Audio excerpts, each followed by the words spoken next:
বক্তব্য রাখবেন। বক্তব্যের আগে একটা স্লোগান দিতে চাই। অনেক দিন পরে যুবদলের সমাবেশ। এই নেত্রী আছে? জোরে বলতে হবে, নেত্রী আছে? ওই বলো তো, সেই নেত্রী খালেদা জিয়া, তারেক রহমান।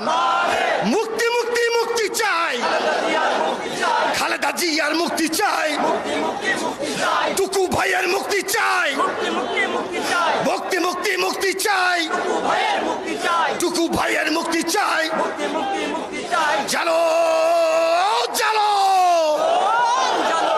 বক্তব্য রাখবেন বিএনপির বিপ্লবী মহাসচিব, আমাদের প্রিয় জননেতা জনাব মির্জা ফখরুল ইসলাম আলমগীর।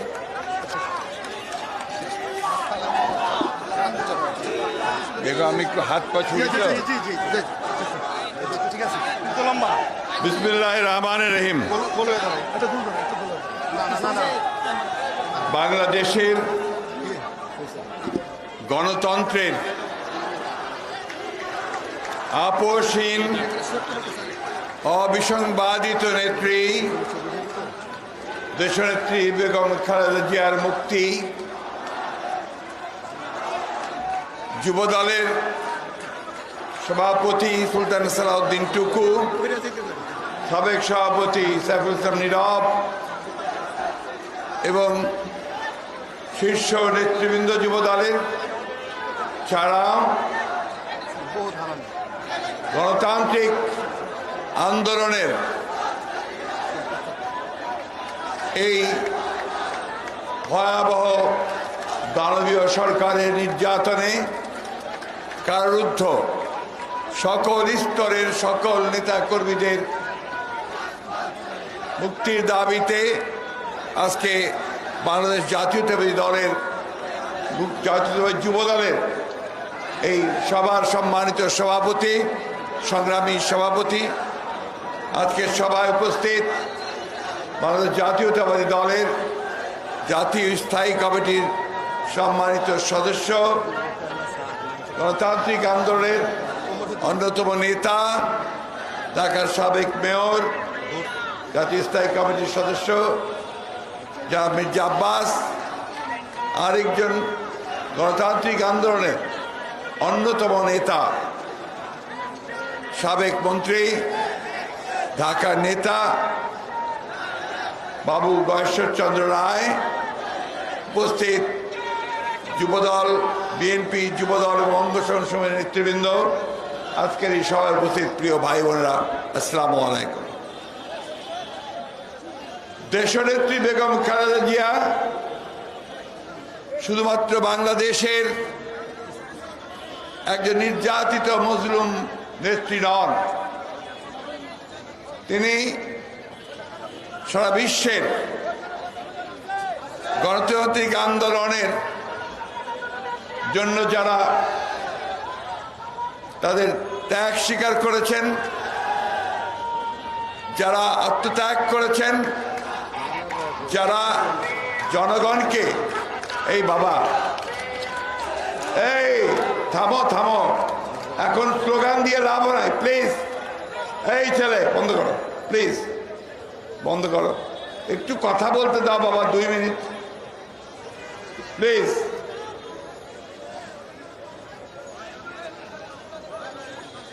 আজকে সারা বিশ্বের মধ্যে এই দেশনেত্রী বেগম খালেদা জিয়া, যিনি তার সারাটা জীবন রাজনীতির গণতন্ত্রের জন্য কাজ করেছেন, কখনো গণতন্ত্র প্রতিষ্ঠার জন্য, কখনো গণতন্ত্রকে ফিরে পাওয়ার জন্য, কখনো গণতন্ত্রকে প্রতিষ্ঠিত করবার জন্য তিনি লড়াই করেছেন, সংগ্রাম করেছেন। যখন থেকে তিনি রাজনীতিতে যোগ দিয়েছেন তখন থেকে আজ পর্যন্ত এখনো তিনি লড়াই করেছেন, সংগ্রাম করে চলেছেন। আজকে আপনারা সবাই জানেন যে এই ভয়াবহ দানবীয় শাসক গোষ্ঠীর প্রতিহিংসার রাজনীতির কারণে আমাদের এই মহিষী নেত্রীকে অন্যায়ভাবে মিথ্যা মামলায় সাজা দিয়ে তাকে আটক করে রাখা হয়েছে, যার সাজা হয়েছিল মাত্র 5 বছর বেআইনিভাবে তার সাজা উচ্চ আদালতে গিয়ে আবার 10 বছর করা হয়েছে। এবং যে ধরনের মামলায় অন্যান্য সবাই জামিন পেয়ে যায়, যা তার প্রাপ্য সেই জামিনও তাকে দেওয়া হচ্ছে না। তিনি অত্যন্ত অসুস্থ, এত অসুস্থ যে প্রায় তাকে হাসপাতালে নিতে হচ্ছে তার ন্যূনতম চিকিৎসার জন্য। বারবার এই শাসক গোষ্ঠীকে বলা হয়েছে যে তার যে চিকিৎসা, তার এই উন্নত চিকিৎসার জন্য তাকে বিদেশে যেতে দেওয়া হোক চিকিৎসার জন্য। বিদেশ থেকে আন্তর্জাতিক নেতৃবর্গ তাকে আহ্বান জানিয়েছে, কিন্তু তারা সেই কথা শুনছে না। কারণ তাদের উদ্দেশ্য একটাই, যে দেশনেত্রী বেগম খালেদা জিয়া মুক্তি হন, তাহলে তাদের যে শাসন, তাদের যে তাকতে তাউস, তাদের যে মসনদ, সেই মসনদ টিকে থাকবে না, জনগণের উত্তাল তরঙ্গের মধ্যে তা ভেসে যাবে। বন্ধুগণ, আটক করে রাখা হয়েছে সেই সমস্ত তরুণ নেতাদেরকে যারা গণতন্ত্রের জন্য সংগ্রাম করে চলেছে দীর্ঘকাল ধরে। প্রায় 18 বছর ধরে আটক করে রাখা হয়েছে বিএনপির বেশ কিছু নেতাকে, যাদেরকে অন্যায়ভাবে মিথ্যা মামলা তৈরি করে তাদেরকে মৃত্যুদণ্ড পর্যন্ত দেওয়া হয়েছে। এই সরকারের নির্যাতনের অন্যতম হাতিয়ার হচ্ছে এই বিচার ব্যবস্থাকে দলীয়করণ করার মধ্য দিয়ে। আমাদের একজন এমপি হাবিব, তাকে যাবজ্জীবন কারাদণ্ড দেওয়া হয়েছে। সেই 20 বছর আগে কোন একটা ঘটনার কারণে তাকে 20 বছর সাজা দেওয়া হয়েছে, আজীবন সাজা দেওয়া হয়েছে। ঈশ্বরদীতে 9 জনকে মৃত্যুদণ্ড দেওয়া হয়েছে একই ধরনের মামলায়। এই সরকার টিকেই আছে শুধুমাত্র এই সমস্ত মিথ্যা মামলা করে। একটা আদালতকে তারা ব্যবহার করতে চায় তাদের নির্যাতনের হাতিয়ার হিসেবে, উইপনাইজ করতেছে তারা, সেইভাবে তো ব্যবহার করে তারা আজকে এই শাসন ব্যবস্থায় টিকে থাকতে চায়। আপনারা দেখেছেন ইতিমধ্যে এই রাষ্ট্রযন্ত্রকে ব্যবহার করে কিভাবে জনগণের ন্যায়সঙ্গত যে দাবি, একটা গণতান্ত্রিক ব্যবস্থার ন্যূনতম অধিকার, ভোট দেওয়ার অধিকার, সেই ভোট দেওয়ার অধিকারের জন্য যে আন্দোলন, সেই আন্দোলনকে তারা কিভাবে নিদারুণভাবে এইভাবে গত 28 অক্টোবর, আপনাদের মনে থাকার কথা, এইখানেই কিভাবে তারা পণ্ড করে দিয়েছে, একেবারে পুরোপুরিভাবে পণ্ড করে দিয়ে সে আন্দোলনকে তারা দমিয়ে দেওয়ার চেষ্টা করেছে। একটা কথা তাদেরকে বারবার মনে করিয়ে দিয়েছি, আবারও মনে করিয়ে দিতে চাই, যে নির্যাতন করে, দমন করে, গুম করে, খুন করে, হত্যা করে, বিনা বিচারে হত্যা করে কখনোই এই গণতন্ত্রের আন্দোলন, স্বাধিকারের যে আন্দোলন, মুক্তির যে আন্দোলন, সেই আন্দোলনকে স্থগিত করা যাবে না। অতীতেও যায়নি, এখনো যাবে না। বন্ধুগণ, আজকে যুবদলের সবাই, এটা এখানে যারা উপস্থিত আছেন সবাই যুবক। আমরা যখন যুবক ছিলাম, ছাত্র ছিলাম, তরুণ ছিলাম, আমরা দেশের স্বাধীনতার জন্য সংগ্রাম করেছি, লড়াই করেছি। আমরা সেই স্বাধীনতাকে রক্তের বিনিময়ে আমরা অর্জন করেছি, বিভিন্ন সময়ে বিভিন্ন আন্দোলন সংগ্রামের মধ্য দিয়ে, এবং শেষ পর্যন্ত একটা লড়াইয়ের মধ্য দিয়ে দেশ আমরা স্বাধীন করেছি। আজকে বাংলাদেশ স্বাধীন হয়েছে, প্রায় 53 বছর হয়েছে, কিন্তু এর চেয়ে মর্মান্তিক আর কিছু হতে পারে না। এখন পর্যন্ত এই দেশের মানুষ স্বাধীন হতে পারেনি। তাদের ন্যূনতম যে অধিকার, একজন নাগরিক হিসাবে সেই ভোটের অধিকার থেকে তারা বঞ্চিত হয়েছে।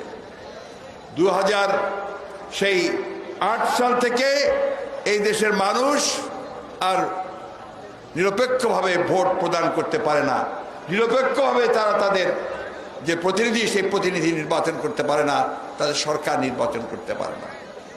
এই আওয়ামী লীগের এই শাসক গোষ্ঠী তারা ক্ষমতায় আসার পর থেকেই অত্যন্ত পরিকল্পিতভাবে তারা জনগণের অধিকারগুলোকে কেড়ে নিয়ে এই দেশে আবারও সে 1975 সালে তারা যেটা করেছিল, একদলীয় শাসন ব্যবস্থা বাকশাল প্রতিষ্ঠা করেছিল, সেইভাবে আবারও তারা বাকশাল তৈরি করতে চায়, একদল শাসন ব্যবস্থা তৈরি করতে চায় একটু ভিন্ন মোড়কে। সেই মোড়কটা হচ্ছে গণতন্ত্রের মোড়ক। আমাদের আওয়ামী লীগের নেতারা অনেক কথা বলেন, এখন তো মুখে তুবড়ি ফোটে। এই তুবড়ি ফোটার মধ্য দিয়ে তারা গতকালই তাদের সম্মানিত সংগ্রামী মহাসচিব তিনি বলেছেন, সাধারণ সম্পাদক তিনি বলেছেন, আবার চেষ্টা করবেন না সন্ত্রাস সৃষ্টি করার, তাহলে এবার ডবল শিক্ষা দিয়ে দেব। বন্ধুগণ, বিএনপি কখনোই সন্ত্রাস করে নাই। বিএনপির সন্ত্রাসের ইতিহাস নেই। সন্ত্রাসের ইতিহাস আপনাদের। আমি বহুবার বলেছি, সন্ত্রাসের মধ্য দিয়ে আপনাদের জন্ম।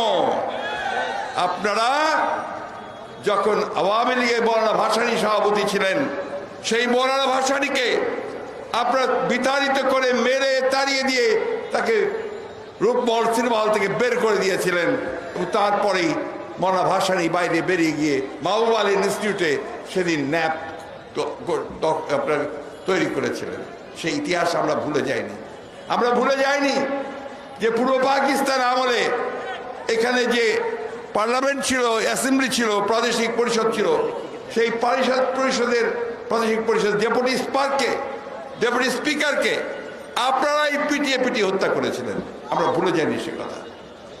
আমরা ভুলে যাইনি এই সন্ত্রাসের মধ্য দিয়েই আপনারা এই দেশের জনগণের সমস্ত ন্যায়সঙ্গত দাবিগুলোর যে আন্দোলন, সে আন্দোলনকে দমিয়ে দিচ্ছেন গত 18 বছর ধরে। বন্ধুগণ, আজকে দুর্ভাগ্য এই জাতির, যে জাতি স্বাধীনতার জন্য লড়াই করেছিল, যে জাতি গণতন্ত্রের জন্য লড়াই করেছিল, যে জাতি ভোটের অধিকারের জন্য লড়াই করেছিল, মুক্তির জন্য লড়াই করেছিল, প্রাণ দিয়েছিল, সেই জাতি আজকে তার সমস্ত গণতান্ত্রিক অধিকারগুলো থেকে বঞ্চিত হয়েছে।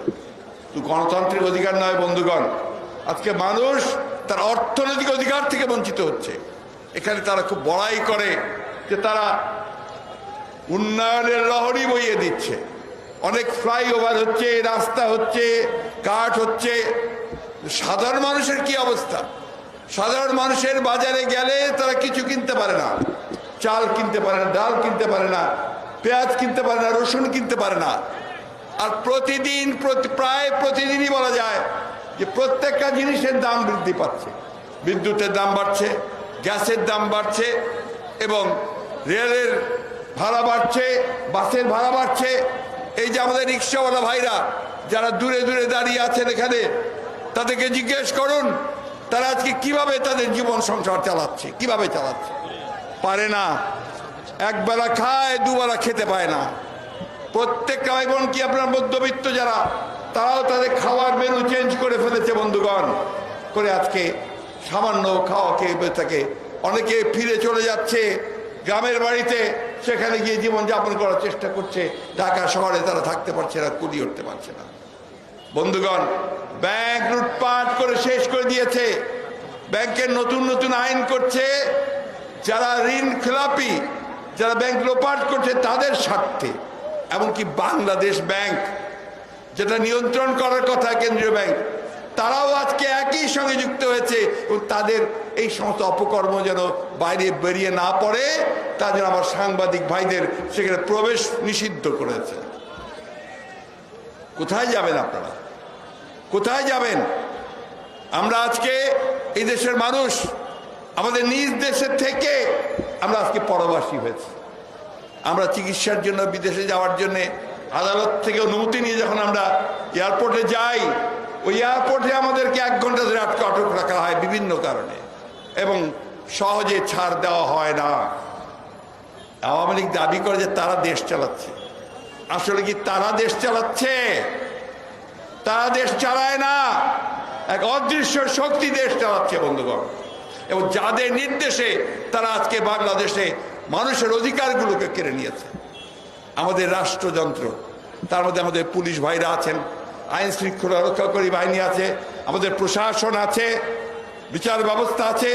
প্রত্যেকটি প্রতিষ্ঠানকে তারা আজকে কক্ষিগত করেছে, দলীয়করণ করছে। তাদের লোক ছাড়া কেউ কোথাও যেতে পারে না। চাকরি হয় না আমার যুবক ছেলেদের, জিজ্ঞেস করে দেখেন।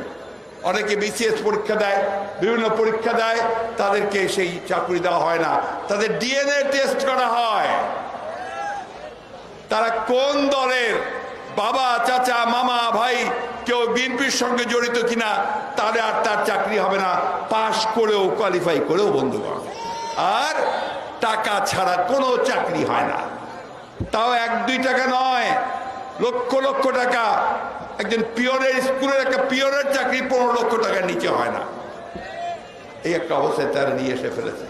একদিকে দুর্নীতি, একদিকে অনিয়ম, একদিকে কোনো জবাবদিহিতা নাই। আর নির্বাচন ব্যবস্থা, ওটা তো সম্পূর্ণভাবে তারা গিলে খেয়ে ফেলেছে। এবং প্রতিবার নির্বাচনে এক একটা নতুন নতুন কৌশল উদ্ভাবন করে। এবার উদ্ভাবন করেছে দামি নির্বাচন। আপনারাই বলছেন, সাংবাদিক ভাইরাই বলছেন, দামি নির্বাচন হচ্ছে। দামি নির্বাচন আপনারা সবাই জানেন কি? আওয়ামী লীগ ইলেকশন করবে, সেই সঙ্গে ক্যান্ডিডেট, অপোজিশন ক্যান্ডিডেট বানাবে, সেটাও দামি প্রতিনিধি থাকবে, দামি ক্যান্ডিডেট। আর সেই সঙ্গে ওই যে গৃহপালিত দল, তাদেরকে তারা সিলেক্ট করে দেবে যে আপনার দল থেকে 10 জনকে আমরা পার্লামেন্টে আসতে দেব।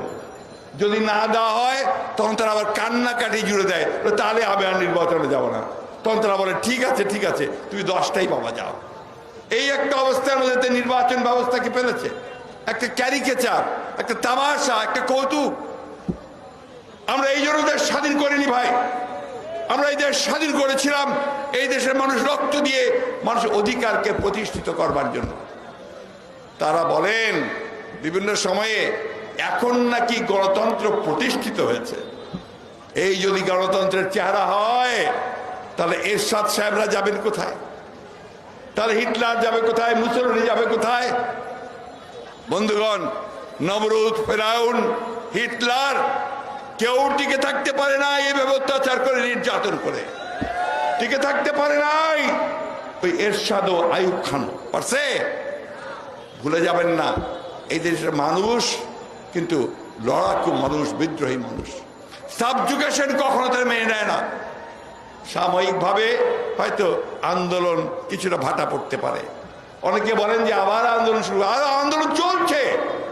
যখন আমার দেশ নেত্রী কারাগারের মধ্যে আটক, আমার নেতা জনাব তারেক রহমান, যাকে মিথ্যা মামলা দিয়ে বিদেশে নির্বাসিত করে রাখা হয়েছে, তিনি যখন দেশে ফিরতে পারেন না, যখন আমার এই টুকু, সুলতান সালাউদ্দিন টুকু থেকে শুরু করে, নীরব থেকে শুরু করে, তারা যখন জেলের মধ্যে আবারও আটক হয়ে আছে, তখন তো এই আন্দোলন চলছে। বন্ধুরা, প্রতিটি কারারুদ্ধ এখন মানুষ যারা আছেন, নেতাকর্মী আছে, তারা আন্দোলন করছেন। আমাদের লজ্জাও করেন না ওনারা। এখন শরম বলতে তো কিছু নাই, আর লজ্জা শরমের সব মাথা খেয়ে ফেলেছে। এমন ভাবে কথা বলে যে তারা আপনার এখানে দণ্ডমূর্তের কর্তা। আসলেও এটাকে তারা তাদের পৈতৃক সম্পত্তি মনে করে, এটাকে তারা মনে করে যে এটা তাদের সম্পত্তি, তারা যেভাবে খুশি সেভাবে ব্যবহার করবেন। কিন্তু জনগণের যে চাহিদা সেই দিকে তাকান না। আমরা এখনো বলি, এখনো সময় আছে। জনগণের দেয়ালে পিঠ থেকে গেছে, সেই জনগণকে বাধ্য করবেন না যে তাদের বেরিয়ে আসতে এবং একটা উত্তাল তরঙ্গ সৃষ্টি করে আপনাদের মসনদকে ভেঙে গুড়মার করে দিতে। এবং দুষ্টামির তো অভাব নাই। 28 অক্টোবর আমরা তো গত 5-6 বছর ধরে একদম পিসফুল আন্দোলন করছি। আমরা কখনো কোথাও কোনো রকম ঝামেলার মধ্যে যাইনি, হরতালে যাইনি। আপনারা বাধ্য করেছেন আমাদেরকে অবরোধ দিতে, হরতাল দিতে, এবং সেইভাবে আপনারাই সেই 28 অক্টোবরের পুরো শান্তিপূর্ণ সমাবেশটাকে পণ্ড করে দিয়েছেন নিজেরা, সেইভাবে একটা প্লট তৈরি করে। আজকেও চেষ্টা করেছিলেন, আজকেও একটা পটকা ফুটিয়েছেন। সেই পটকাটা কে ফুটিয়েছে আমরা বুঝি না, দেশের মানুষ বোঝে না। আপনারা এখানে চেষ্টা করেছিলেন আবারও একটা সাবোটাজ করে, এই সরকারি দলের লোকেরা তারা এখানে সেই অবস্থা একটা তৈরি করতে চেয়েছিলেন। বন্ধুগণ, তরুণ যুবক, আমি আপনাদের বলতে চাই, কোনো দেশের কোনো মুক্তি হয় না, তার স্বাধীনতা রক্ষা করা যায় না যদি তরুণের এবং যুবকেরা এগিয়ে না আসে। এই কথাটা আপনাদের মনে রাখতে হবে। শুধু ঠিক ঠিক বললে চলবে না, শুধু জেল খাটলেই চলবে না, আপনাদেরকে এগিয়ে আসতে হবে, এড়িয়ে আসতে হবে, রাজপথে জনগণকে নিয়ে চলে আসতে হবে, সেই জনগণকে নিয়ে আরো শক্তিশালী একটা ব্যূহ প্রতিরোধ রচনা করতে হবে। অন্যথায় আমার স্বাধীনতা, আমার সার্বভৌমত্ব সবই জলাঞ্জলি যাবে। বন্ধুগণ, আমি বক্তব্য দীর্ঘ করতে চাই না, একটি কথা বলেই আমি আমার বক্তব্য শেষ করতে চাই। দেশনেত্রী বেগম খালেদা জিয়া আমাদের শুধু নয়, সারা বাংলাদেশের গণতান্ত্রিক বাংলাদেশের এবং সমগ্র পৃথিবীতে আমি মনে করি যে গণতন্ত্রের তিনি হচ্ছেন একজন অতন্ত্র প্রহরী আপসীন নেত্রী, যিনি এখনো লড়াই করে চলেছেন। তার মুক্তি গণতন্ত্রের মুক্তি, তার মুক্তি রাষ্ট্রের মুক্তি, স্বাধীনতার মুক্তি। বন্ধুগণ, আমাদের যেসব নেতাকর্মীরা আটক পড়ে গেছেন তাদের মুক্তি আমাদের এই সেই, আমি নামগুলো একটু আপনাদের জানাই শোনাই। যারা যারা আছেন, আমাদের নেতারা যাদের নাম দিয়েছে: যুবদল সভাপতি সুলতান সালাউদ্দিন টুকু, বিএনপি যুগ্ম মহাসচিব জাহিবুর নবী খান সোহেল, যুবদলের সাবেক সভাপতি সাইফুল আলম নীরব, ছাত্রদলের সাবেক সাধারণ সম্পাদক হাবিবুর রশিদ হাবিব, স্বেচ্ছাসেবক দলের সাবেক সাধারণ সম্পাদক কাদের ভূঁইয়া জুয়েল, বিএনপি স্থায়ী নির্বাহী কমিটির সদস্য ওবায়দুল হক নাসির, ছাত্রদলের সাবেক সহসভাপতি ইখতিয়ার রহমান কবির, যুবদলের ক্রীড়া সম্পাদক আবুল মনসুর খান দীপক, ঢাকা মহানগর উত্তরের স্বেচ্ছাসেবক দলের সাবেক সাধারণ সম্পাদক মোসাব্বির। মিথ্যা মামলায় টাঙ্গাইলের আমাদের আব্দুল সালাম পিন্টু সাহেব, আমাদের সাবেক মন্ত্রী বাবর সাহেব এখনো তাদেরকে মিথ্যা মামলায় সাজা দিয়ে আটক করে রেখেছেন। আমাদের অসংখ্য নেতাকর্মীকে আটক করে রেখেছেন। আপনার হাইকোর্ট থেকে জামিন নিয়ে কোর্টে যায়, লোয়ার কোর্টে যায় সারেন্ডার করতে, তাদেরকে জেলে ঢুকিয়ে দেওয়া হয়। আর 2000 মানুষকে মিথ্যা মামলায় সাজা দিয়েছেন কোনো শুনানি ছাড়া। এটা কোনো আইনের শাসন হতে পারে না, এটা বিচার বিভাগের স্বাধীনতা নাই, সেটা আপনারা কেড়ে নিয়েছেন। বন্ধুগণ, তাই আর বিলম্ব নয়, নিজেদেরকে শক্তিশালী করতে হবে। আজকে ডাক এসেছে দেশ থেকে, দেশ মাতৃকা থেকে, এবং সেই কথাই বলতে চাই নজরুল ইসলামের সঙ্গে, কে আছো জোয়ান হাও অগুয়ান, হাকিছে ভবিষ্যৎ। সেই জোয়ানদের কাছেই আজকে ভবিষ্যৎ। আপনাদেরকেই এই দেশের মুক্তি আন্দোলন সংগ্রামে নেতৃত্ব দিতে হবে। সেই আহ্বান জানিয়ে আমি বক্তব্য শেষ করছি। আসসালামু আলাইকুম, খুদা হাফেজ। বাংলাদেশ জিন্দাবাদ, বাংলাদেশ জাতীয়তাবাদী যুব দল জিন্দাবাদ, দেশনেত্রী বেগম খালেদা জিয়া জিন্দাবাদ, আমাদের তারেক রহমান জিন্দাবাদ, স্বাধীনতার ঘোষক শহীদ প্রেসিডেন্ট জিয়াউর রহমান অমর হোক। আসসালামু আলাইকুম।